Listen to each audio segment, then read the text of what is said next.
Madam, मैं बस ये कहना चाहती हूँ कि इस बीजेपी सरकार ने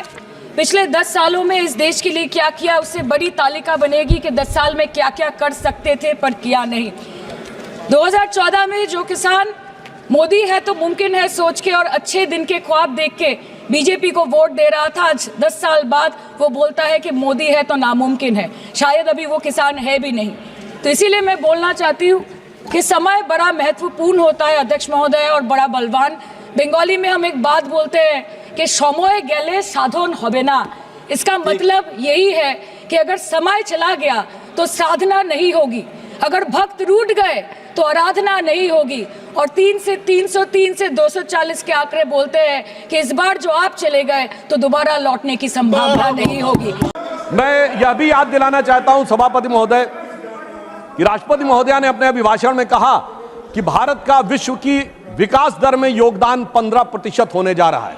यानी इस प्रकार से भारत अब दुनिया के विकास में एक अग्रणी भूमिका निभाने जा रहा है। तो इसी संदर्भ में मैं उन्हीं की बात को पुष्ट करते हुए यह बताना चाहता हूं कि इंटरनेशनल मॉनेटरी फंड IMF की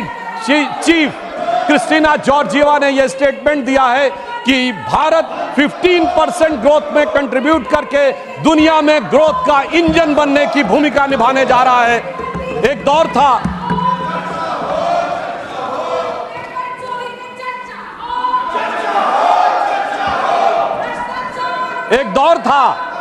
जब हम IMF जैसे संगठनों से चैरिटी एक्सपेक्ट करते थे, हम उनके सामने याचक बन के खड़े होते थे। और आज IMF की चीफ ये कह रही है कि भारत विश्व अर्थव्यवस्था के विकास में याचक नहीं, उसका संचालक बन के खड़ा हुआ है। यह बात राष्ट्रपति महोदय के उस बात से बहुत स्पष्ट होती है। और इतना ही नहीं, हमारी सरकार ने अपने समय में जिस प्रकार की सूचना क्रांति और डिजिटल रिवॉल्यूशन लाया है, जिसने कि देश के अंदर ट्रांसपेरेंसी और त्वरित एंड माइल डिलीवरी को इंश्योर किया है। आगे मैं आपका ध्यान सभापति महोदय आकृष्ट करना चाहूंगा कि राष्ट्रपति महोदय ने अपने अभिभाषण के बिंदु क्रमांक 28 पर नालंदा विश्वविद्यालय की पुनर्स्थापना के संदर्भ में यह कहा कि यह भारत की सांस्कृतिक चेतना की पुनर्स्थापना का प्रतीक था। नालंदा सिर्फ भारत में ज्ञान का प्रतीक नहीं था, उस ज्ञान के प्रतीक को जिस ढंग से ध्वस्त किया गया,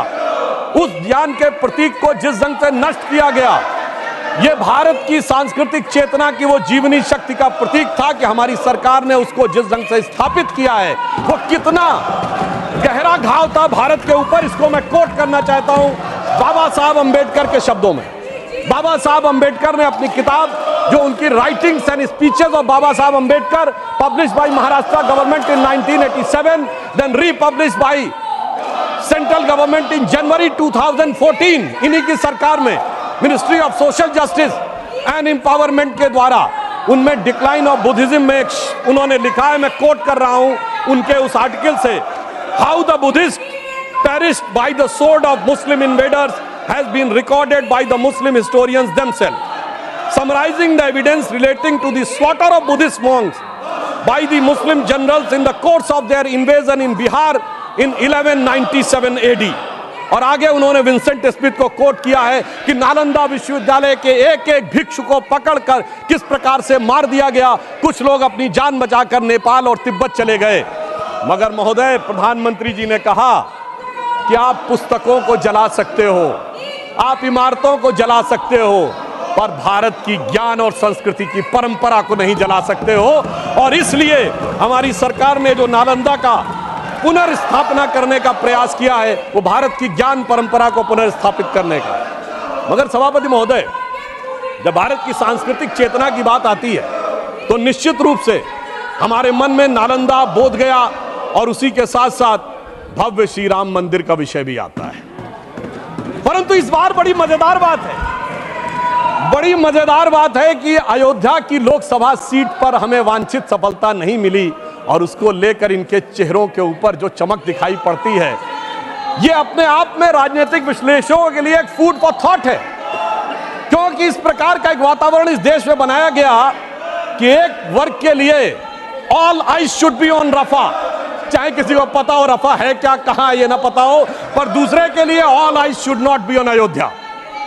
परंतु मैं ये भी बताना चाहता हूं सभापति महोदय ये लोग समझ नहीं पाए।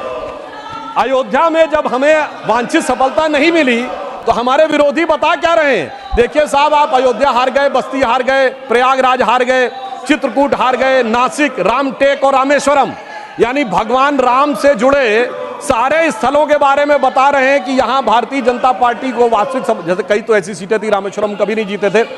परंतु महोदय मैं कह रहा हूं ये समझ नहीं पाए प्रभु की लीला क्या है। जो लोग ये कहते थे कि राम हुए नहीं, इसका सबूत दो, वो उत्तर से दक्षिण तक राम से जुड़े स्थानों का सबूत दे रहे हैं कि अयोध्या भी राम से जुड़ी थी, बस्ती भी जुड़ी थी, प्रयागराज भी था, रामटेक भी था, रामेश्वरम भी था। अरे आपको लगता है कि भगवान हमको हरवाने के लिए आए थे? नहीं, आपको अपना अस्तित्व मनवाने के लिए आए थे। और मैं ये भी बताना चाहता हूं महोदय, रामचरितमानस और रामायण में भी उल्लेख है कि एक बार नागपाश भगवान राम को भी लगा था और नागपाश लगने के कारण एक मूर्छा आ गई थी और तब राम विरोधी दल में बड़ी खुशियां छा गई थी, मगर वो प्रभु की लीला का हिस्सा था, सिर्फ हनुमान जी को अपनी शक्ति याद दिलाने के लिए। और ऐसा पहली बार नहीं हो रहा है, ऐसा पहली बार नहीं हो रहा है।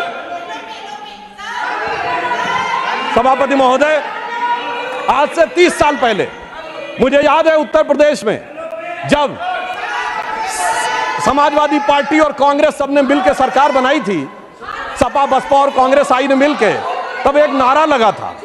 कि मिले मुलायम काशी राम, हवा में उड़ गए जय श्री राम। मगर हम तब भी नहीं डिगे थे और जो हवा में उड़ाने की बात कर रहे थे, 3 साल में हमने केंद्र में सरकार बना के दिखा दी थी और उत्तर प्रदेश में भी सरकार बनी थी।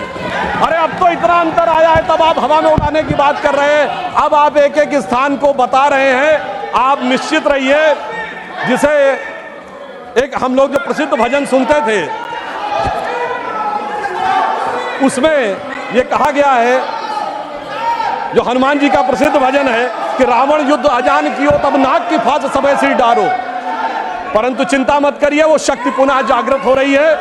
और वो जागृत होकर हमें पुनः वहां तक पहुंचाने का प्रयास रखेगी। और एक मैं गंभीर बात करना चाहता हूं, श्री राम का विषय हमारे लिए हार जीत का विषय नहीं है। हम 2 सीटों की पार्टी थे, तब भी उतनी श्रद्धा और निष्ठा के साथ खड़े थे। हम 86 सीट पे भी वैसे ही खड़े थे, 120 पे वैसे ही खड़े थे, 182 पे वैसे ही खड़े थे, 282 पे वैसे ही खड़े थे, 303 पर वैसे ही खड़े और 240 पर भी वैसे ही खड़े हुए हैं। आपके लिए चुनावी हार जीत का विषय होगा, हमारे लिए चुनावी हार जीत का विषय नहीं है, परंतु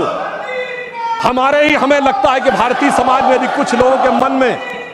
अभी भी इसको लेकर हो सकता हमारी तपस्या में कोई कमी रही हो, तो मैं ये कहना चाहूंगा भारत के सभी लोगों से,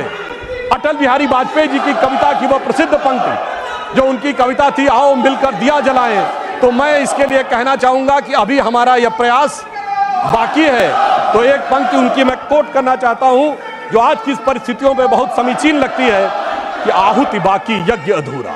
आहुति बाकी यज्ञ अधूरा, अपनों के विघ्नों ने घेरा, अंतिम जय का वज्र बनाने नवदधीच हड्डियां गलाएं, आओ मिलकर दिया जलाएं।